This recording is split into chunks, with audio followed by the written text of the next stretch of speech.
Hi, this is Ryan Hoff with your AIC Legislative Minute for January 17th, 2025, brought to you by Reedy Financial Group.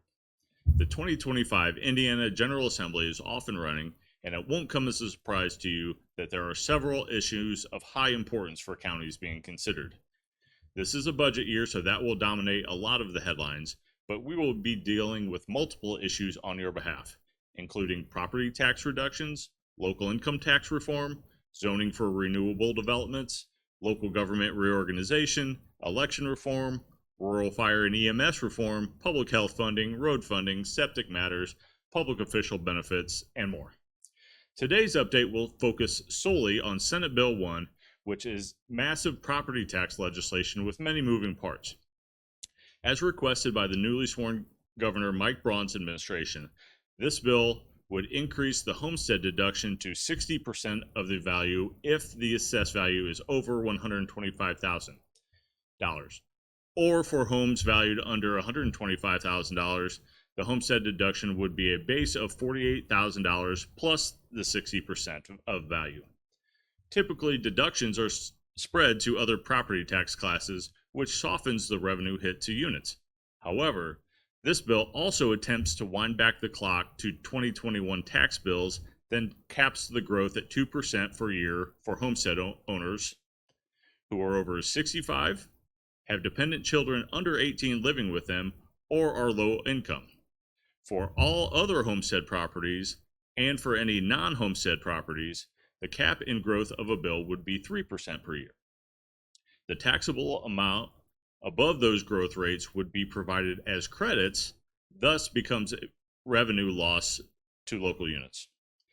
The tax impact of these changes amount to roughly $1.4 to $1.6 billion per year for local government, including counties, schools, townships, libraries, fire districts, and territories, etc. For our own interests, the loss for county governments would be up to $300 million per year. That's certainly an eye-watering amount of revenue loss that would have to be made up for in other taxes or decreased services. Beyond the sheer fiscal impact, there are definitely questions about whether county officials would be able to administer this approach, given the data sets available to you. And that is all before we start asking about the constitutionality of this approach relative to the equality of taxation required by the town of St. John's Supreme Court cases from over 25 years ago.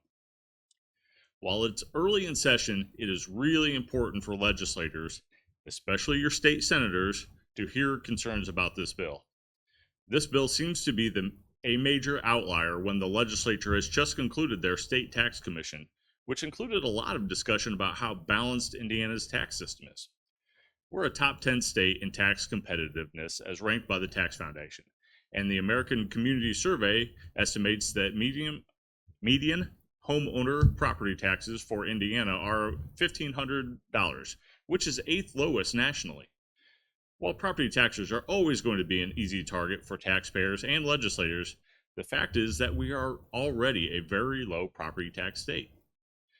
This is, of course, just one of the many tax bills that would impact county revenues, but is likely the bill that will garner the most legislative attention.